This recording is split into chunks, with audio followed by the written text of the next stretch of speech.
G'day, welcome along here to Homebrew Wednesday, Finbrew Homebrewing. How you doing? Homebrew Wednesday on a Wednesday. At last. Thanks for coming along, it's really good to see you. Now, so I did my first all grain probably in 8 months or something like that, and really looking forward to it because I was lucky enough to get the recipe from Wigram Brewery for their the Smokey Porter, which I absolutely love. It's a beautiful beer, and you know it's great to drink it at this percentage as a sort of a one-off or a after dinner thing or whatever it is that you do. But I like my brews a little bit lower in ABV. So what I've done is I asked them if I could have the recipe, and he gave me the recipe. Well, Jamie gave me the recipe. Thank you so much, Jamie. And so what I did was I sort of put my own twist on it, if you like. So, well, for the first thing is I cannot put any more than 5 kg of grains into my mash tun. This is 7.2, so it's going to probably take about, if I was going to do 22 litres, it's probably going to take over 7 kg of grain. So I can't do that, but that's fine. So I put my own twist on it. So I just what I want to do is pour my brew out that I've just kegged and force carbed it. It's not quite ready yet, and I will pour out Wigram Brewery's one, which is superb. So cheers, just hang on a sec. As I say, this has been force carbed.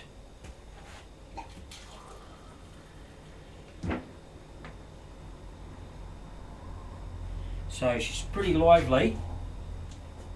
See it there? It's actually come out a bit darker than I thought it would from the sample that I took. It wouldn't fall into the porter. It wouldn't fall into the porter category. Here is the porter. Now Wigram got a really big award for this. Their Smokey Ace Porter.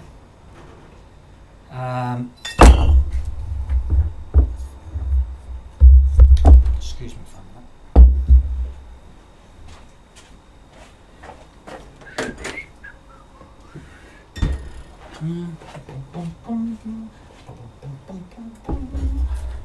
Live television. The Smoky Porter, yeah, beautiful, and they got a big award for it. But of course, it's a one of those sort of niche market things, if you like. But the judges from the award thought it was absolutely fantastic, and I really like it too. So there's their one. It's 7.2%, dark as coal, and there's my one. Probably looks the same. It's not. Mine's much browner. Okay, but you probably can see that. And mine's much more of a brown, really tinge at the bottom. Theirs is very black.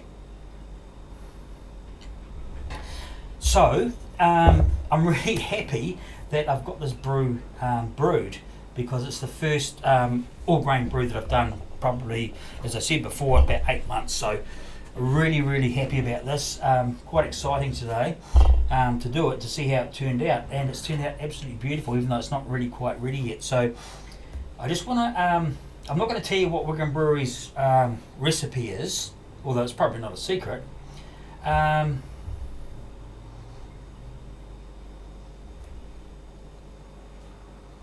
We see, it's what you'd expect, really. There's a lot of malts in there. I'll run through the malts. So this is my take on Wigram Brewery's Ace Smoky Porter. So the only thing that I left out of their recipe was the oats. Okay, so I didn't put any oatmeal in it, but I did add some roast wheat. Okay, so, and I could only fit 5 kg in my mash tun, so you know I'm sort of stuck with, and happy to, about a 5% beer, 5 kg in the mash tun. Great. So here we go.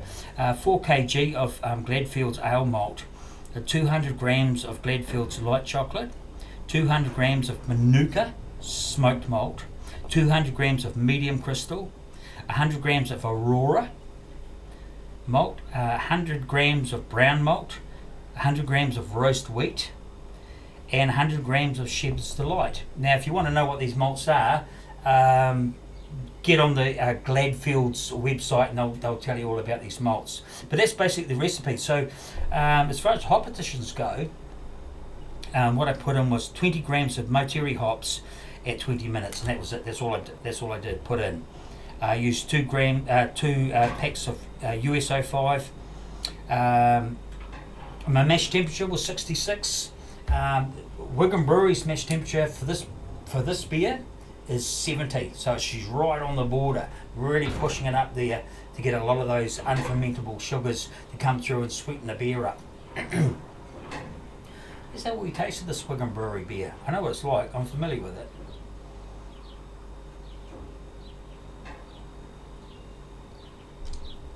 Yeah, wow, as you'd expect. Massive amounts of light chocolate Manuka smoked malts. I think they were right up there, about 12%, I think, in their one.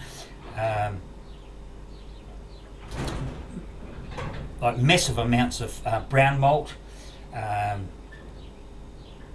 Yeah, so I can really taste how huge this beer really is compared to mine. However, the object of the exercise was to try and emulate a lighter alcohol beer with the same sort of thing, but by Jesus, this is nice.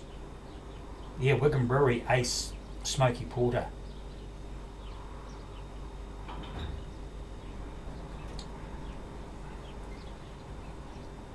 I don't think you wouldn't get it better than this. I mean, they got a good award for that.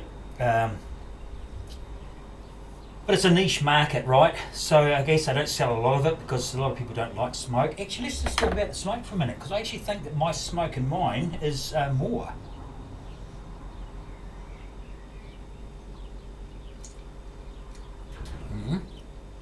God, it's so full. The flavour of this is so full.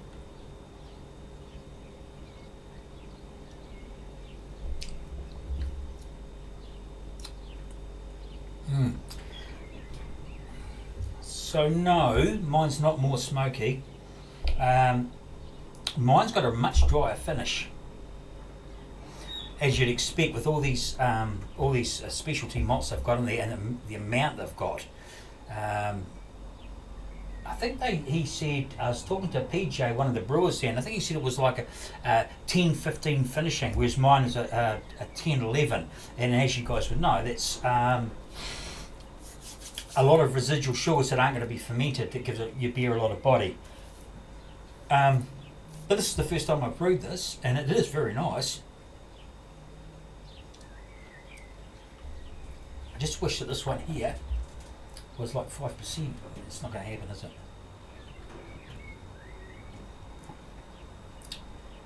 So the worst thing I could have done was compare them, but you can see, you can't really see as much difference on the camera, but this one is a lot thinner, and of course I've only just carved it, so force carved it, so, but full credit to myself. So I think I said that, just going back over it, if I've repeated myself, I'm sorry. Mash temp was 66. Their mash temperature is 70. I don't know if I said that before. So they're really, I did say this before, they're really pushing the boundaries to leave a lot of residual sugar, sweetness and body in the beer. Full credit to them on that. I fermented at 19 degrees for 4 days. Normally it's 3 days, but I just didn't get out of here. 22 degrees for another 7 days and 2 degrees cold crash. I would have left it for a bit longer, but I was really busting to get it into the keg. And so, I just did my salts and everything like that in order to, I was pushing more towards, so they were more towards calcium sulfate. and I used a tiny bit of calcium sulfate, but I was pushing more towards calcium chloride, and I'm pleased I did now, as it would be quite a bit more thinner than what it is compared to this. If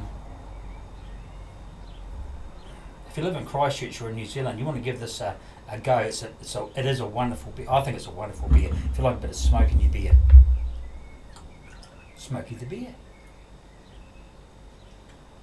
I'm very tired.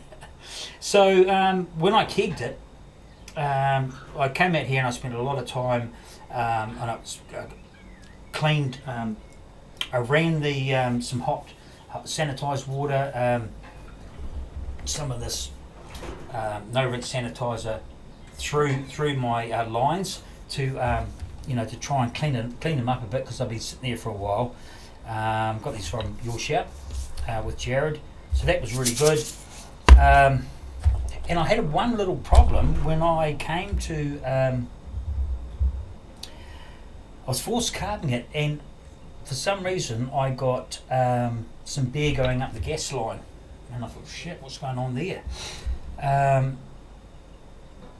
I didn't like it, and I couldn't clear it, and I thought I need to. So what I did was I took it, I burped all the gas off, took the hose off, undid the post, and just give it a wiggle round and took it out and put it back in the sanitizer, and maybe something was wrong with the spring and the poppet didn't kind of meet, and so I put it back on and put it back, and Bob's your firkin. Good to go. So I'm happy about that. So yeah, it was a bit of a strange one, that. I had another problem too, because when I first tasted it, and here's the first, it's still freaking there. Makes my stomach turn. And I went inside and poured a couple of glasses of water and had a smell, and there was a funky smell in the water, and I could pick it up, and I didn't like it, and it was in my beer, and I thought, Christ, what's wrong with my bloody beer? And it's still there, and I don't like it. So what I did was I grabbed a couple of these out of the back of my cupboard that had been sitting there for a while, quite a few months probably, and smelled them, not a problem. I poured some beer into them, not a problem. I gave the 2 glasses that had the smell in it to my neighbour, and he couldn't smell anything wrong with it, and neither could his wife. So I'm a bit funny like that sometimes with smells with beer and water. I can pick up funny smells. It's not a good thing to have. So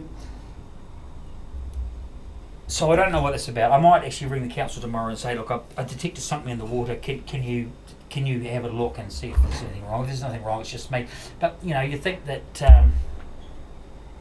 if I smelt something wrong at the start, there must be something, and then I've got another glass out and I smelled it and there's nothing wrong. You think there's something going on there. Oh, I'm very tired. Cheers, guys.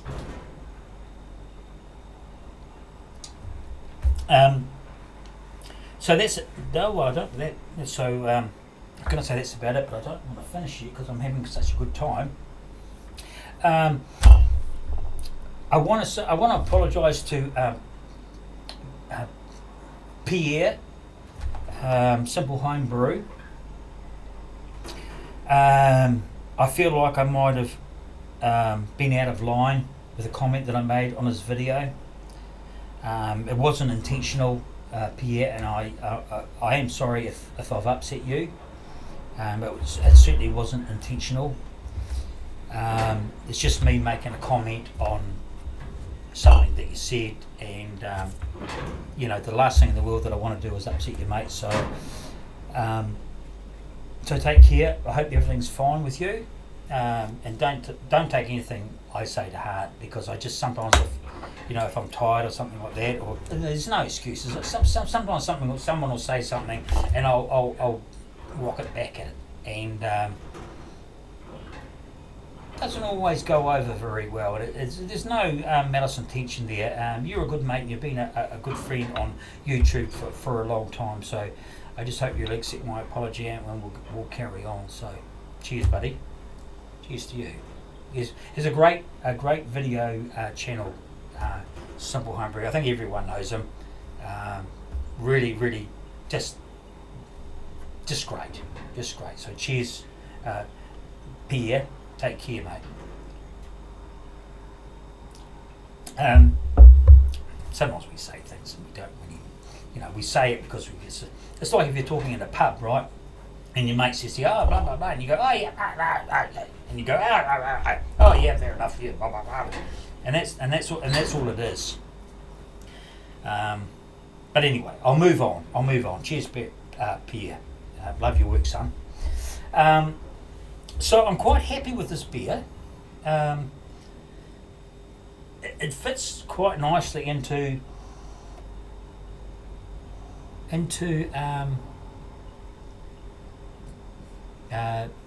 BJCP 32A, which is a smoked ale, a classic smoked ale. So this will settle down a bit and it'll thicken up. I'm sure it will. And if it doesn't, I will adjust the recipe a bit. But I think it's worth.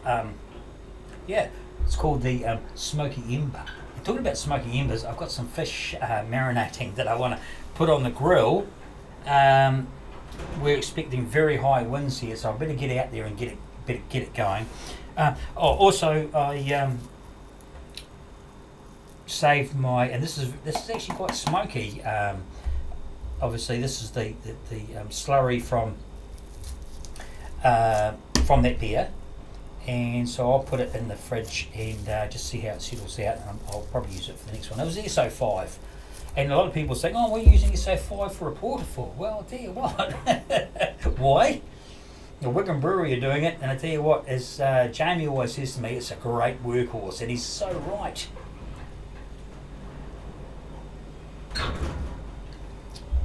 And as always, Wigram Brewery's beers, they throw mine out of the water. You know what I mean? Can you see the difference there? Difference in colour. Really impressed with a couple of videos from Cheshire, Homebrew, Cheshire. And of course my mate Pierre. Pierre's been doing some great video, the way that he puts across quite professional videos actually, and I see that Cheshire Homebrew is doing that too. He's really tidied up his act. It's not all over the place like mine. And Mr. B, he's doing some great videos too, and I really love them. He's a really sort of personal sort of person, if you know what I mean. And we all love beer. And I've really enjoyed, and thanks for sticking with me, but I've really enjoyed over the last, I don't know how long I've been doing this, 7-8 years maybe. I have to check that out. Stoney and all those guys. There's Hef's come through now, and of course Skids, great mate of mine. There's a lot of people, up North Island. You've got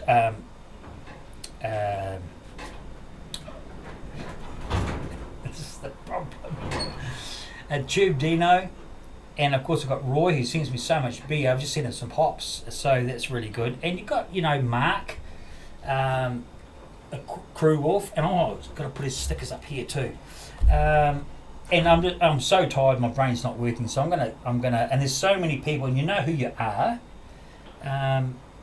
You're all top guys. Thank you so much for coming along. And this beer, I hope you noted down the it's absolutely beautiful. It's when you compare to this, you see the difference in colour there now, can't you? Obviously that's 5.2%. This is 7.2. So there's a shitload of malts in that. That's a mighty beer, but you don't want to be drinking this all the bloody time. As good as it is. So I thought, because I've got this thing going on at the moment, as you know, with the my fire at the back. I've got some, as I said, I've got some fish marinating. I might go out there. The winds, we're expecting huge winds tomorrow, and so what I might do is go out there now and throw some charcoal, some wood there, and try not to burn my fish to a crisp. It's going to be good. So guys, take care. I think that's all I've got. Just one thing, I have a collection of growlers. So some New Zealand people be interested. This is Harrington's. I've got this. This is a 3 litre growler. Goodness me. And I'll read out what it says on it. This was I got this years ago when Harrington's, which was probably the first homebrew, not homebrew, the first craft brewery, probably proper craft brewery. I could be corrected on that, but Harrington's in Christchurch, they got the Brewers Guild of New Zealand Awards, New Zealand Champion Brewery 2012. They were established in 1991. And isn't this a magnificent bottle? 3 litres worth. I used to use it, but it wouldn't fit in the fridge. What a beauty, isn't it? So Harrington's, and they've closed down now, and but they were monsters. They really did dominate, and they started it all off. So kudos to those guys. In fact, Jamie, the brewer at Wigram Brewery, he worked for them for a long time, and he said that on his birthday back in the day, they gave him a full one of these, to celebrate. Outstanding. This one here I got from a now deceased friend, Ron. He was a character around the streets here. He used to ride his bike with his dog and pulling him along the streets. And poor old Janet, his wife's gone out too. But I have their growler. My neighbours were cleaning out their garage the other day, and they were about to throw them out. And someone said, "Oi, they've been real like those." Double Vision growler. I think that must be about a 2 litre, I'm not sure. So I've got those, that's great. And another one here, Good George. Love it. So I've got a great collection of growlers, as everyone should have. What I'm going to do now is go inside, get that fish out, crank up that get those coals going before the wind gets up, and I can hear it cranking away now, and try and finish my day and have some much I'm so tired, as much sleep as I can. If I can go and do that and have a few of these and go to bed and sleep and sleep and sleep, if I die, you'll know I've slept well. Cheers guys, you take care. Happy Homebrew Wednesday on a Wednesday at long last, and it's so good to have some all grain in the kegs, and look forward to your comments. So if you're new to the channel, please like and subscribe. Blah blah blah. Take care. Brew on.